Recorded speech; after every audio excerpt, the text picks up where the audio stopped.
So welcome to part 2.6, I guess, of how to train a fish, starring the actor here, my furry actor here, Buffett.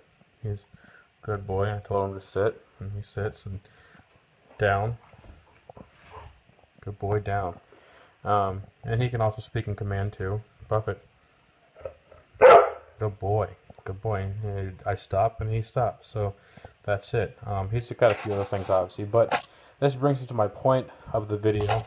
Is you might ask, why train a fish? Well, I've got my dog trained. He's really well trained, especially for being an 80-pound lab. And I wanted another challenge. I'm a teacher, so I'm very interested in how the brain works and learning process, and I realized that a 6-month-old lab learns about the same as a middle schooler. And so I wanted a challenge that still focused on how the brain works and everything. And I didn't want to get another, animal that much that was going to take away from the attention of Buffett. I wanted to be able to keep one in the classroom with my students, and one that I can keep in the classroom is fish. So I decided to learn how to train fish and see if it was possible. So first I looked at videos on YouTube, typed it in, and I found it is possible to train fish. And it's based on Skinner's research, B.F. Skinner, or it's R.F. Skinner, I don't know, and Pavlov's dogs is pretty much a combination of both of those experiments on operant conditioning. Look it up. Pretty much if you offer anything that likes food a treat, it will do it. So like, here you go, so I found the video about a year or two ago on YouTube on a trained fish, and I thought, hey, that's pretty cool, I'm gonna try it. So I went out and got a betta fish, and I already had it set up. So this is the right setup here. This is what I like for training, is a nice sturdy base, a nice good size enclosure, water that is currently sitting out to evaporate the chlorine and other chemicals from the county water. The food is ready to go, and I have the training things, but they're not. I'll show that in a later video. This is my dog's grooming stuff and a fetch thing up there, but and my shoes. Those aren't really necessary for training, but they're just in the area because my wife did not want any more fish stuff in the kitchen, obviously. So this is in the floor room.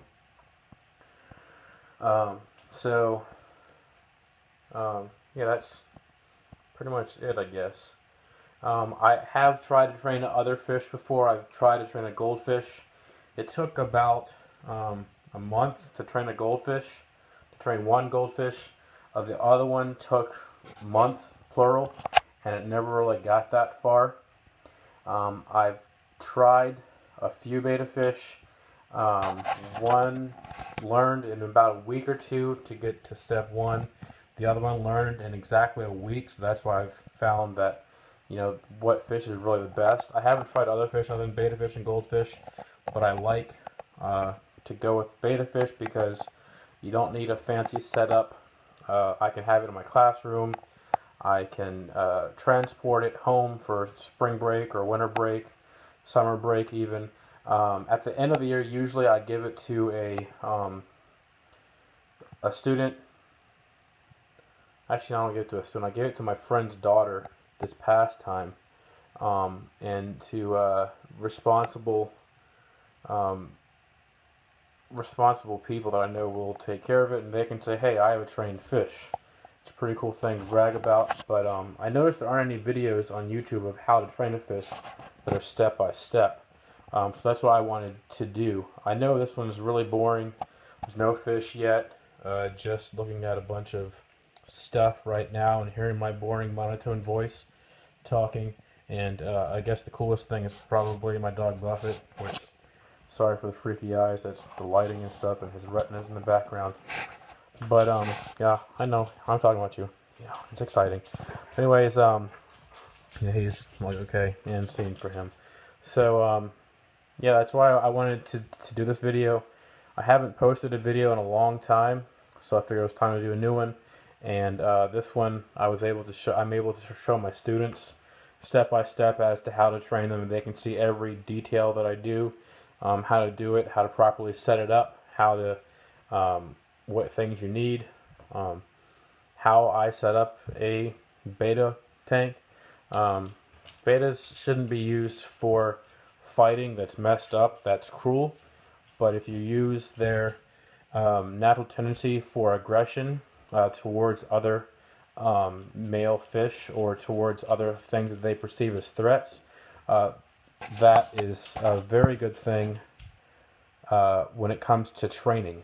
The more aggressive reactant fish, the ones that would be most commonly placed with another fish by a dumb person for fighting, those make really good trainable fish. Just like a lab that has, like buffett, just like a lab that has a really strong chew or a really soft bite, usually tends to have a very high retrieval instinct. With the betta fish, the ones that have a higher tendency for defending themselves against what they perceive as to be a threat, i.e. a person's finger, outside of their enclosure. Do not tap in the glass, by the way. They will be a lot better for training. So I'm going to stop the video now because I'm rambling, and I'm running out of camera battery too. So enjoy it and stay tuned for part 3 coming tomorrow, which is how to select a fish. I'm going to a different store to pick out the fish because they have a lot more of a selection at this other store. I would prefer to go to a local pet store, a local fish store, and support a local business, but they don't have as much of a selection for betta fish. But for my other fish, for my aquariums that I have, I do prefer to go to local fish stores. And because the people that work in there know a lot of stuff. They know more than I do most of the time. And it's good to support a local business. So part 3 will be how to select the correct fish. So that way you aren't just going and buying on a whim and be like, oh, I don't get good results. Well, you got to plan things out. Don't just go and buy a fish for the fun of it. Plan it out, and then you'll have more fun later. So stay tuned, and Buffett says bye. Believe it or not, that you can't see him. So say bye, Buffett. Good boy.